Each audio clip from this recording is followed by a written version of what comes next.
Major public hospitals in New South Wales are treating over 600 COVID patients. Even in a setting designed to control infection, the Delta variant is spreading inside hospitals, and now thousands of staff and patients have been forced into isolation. I hate to say this, but if my dad does have COVID and he has contracted in there, I don't really give him a lot of, a big chance of surviving this. How did COVID get into an oncology department where those patients are so immune compromised, where they should have been protected?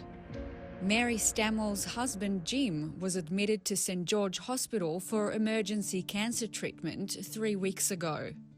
We thought that the hospital would be a safe environment for Jim. We trusted that. We trusted that he would be safe in hospital. Within 4 days, a nurse told Jim that the patient in the next bed had tested positive for COVID. We were terrified. We just didn't know what would happen next. We were absolutely terrified. Jim was moved to an isolated area, but he tested positive 2 days later. He's previously had 1 dose of the vaccine. To get COVID was just a kick in the guts, and to get COVID in a hospital was devastating. We're trying to be strong, we're trying to keep him strong, and we're trying to keep him positive, but we just don't know what the outcome is going to be. The nurses, they're working with these patients as well, and they're doing the best that they possibly can, and I fear for them as well. While filming with 7:30, Mary gets a call from Jim. He says the hospital is now telling him to consider recovering from COVID at home. So really, they want to put our family at risk then.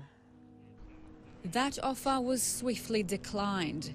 Mary insisted that her husband returned home only once he's recovered and not infectious. 2 patients have died after acquiring COVID at St George Hospital, where Jim is being treated. Mary is determined to ensure her husband doesn't become another.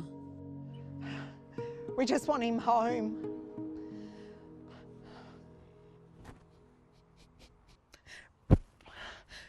We sent him in for something else and he got COVID.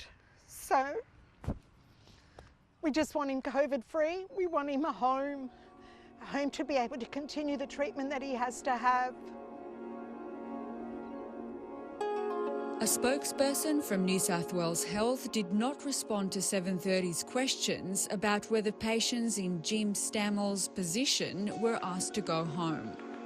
7:30 knows of at least 11 hospitals across the state that have had COVID outbreaks or have had to send patients and staff into isolation because of exposure.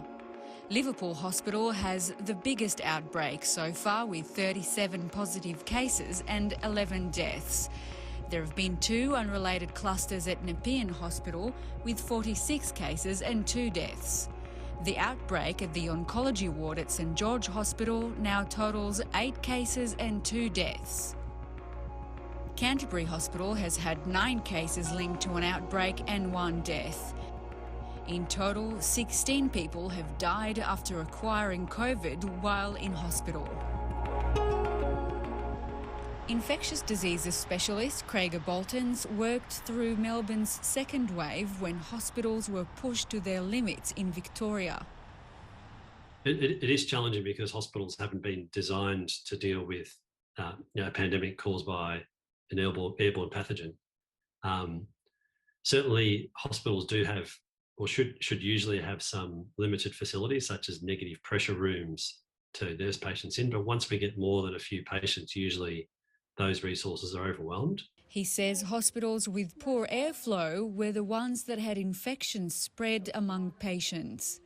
Fortunately, at our health service, there wasn't, but there was at other health services where quite a few patients were infected, unfortunately. And this happened mainly in settings where the ventilation wasn't as good as it could have been. The Prince of Wales Hospital in Sydney's east hasn't been flagged in any of the health department statistics. 2 weeks ago, Stacey Lang's father, Edward, was rushed there after a stroke. Families can't visit or actually see what's going on right now because of COVID. He was taken directly, from emergency to the acute stroke ward. Hospital staff told Stacey's dad he needed a routine COVID test, but the following day he was given a letter on his lunch tray. This letter was telling him that there had been a COVID breach and sorry for the inconvenience, but the ward would be locked down until further notice. At no time has Prince of Wales Hospital contacted us and told us formally what has happened. Stacey's dad hasn't yet had his vaccination. So far, all his COVID tests have returned negative results. For this to happen when he's at his most vulnerable, when he's in a hospital, out of our control. The Health Minister, Brad Hazzard, declined 730's request for an interview. In a statement, the State Health Department said hospitals are vulnerable to the highly infectious Delta strain, despite the very best infection control efforts. Shadow Health Minister Ryan Park argues that's not good enough. We know, unfortunately, that 20% of deaths in this latest outbreak have been through our public hospitals, and people don't go to our hospitals to get COVID, neither do the staff, and that's why we've got to make sure that going forward, these loopholes, these breaches, what's gone wrong, we identify and fix it. We can change the ventilation, we can make sure that as many staff and patients are vaccinated as possible. We can change the way that our staff work across the hospitals. We can make sure that they're tested for coronavirus regularly. It's also a very, very difficult situation. And I'm thinking of my colleagues up there who are no doubt working very hard to try to prevent this sort of thing from happening. The families with loved ones still trapped in a hospital outbreak say it's time they got answers. What procedures were in place to prevent this from happening to their most vulnerable patients? And I'm not talking only about my husband, I'm talking about the other patients that are in there as well. Every Australian has a right to feel that their loved ones, should they go to hospital, should they be in a vulnerable position, that they have a right to be as safe as possible. And right now that is not occurring.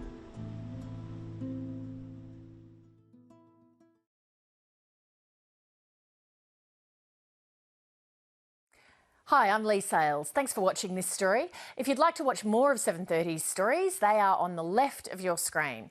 And tap on the button below to subscribe and get the latest from ABC News.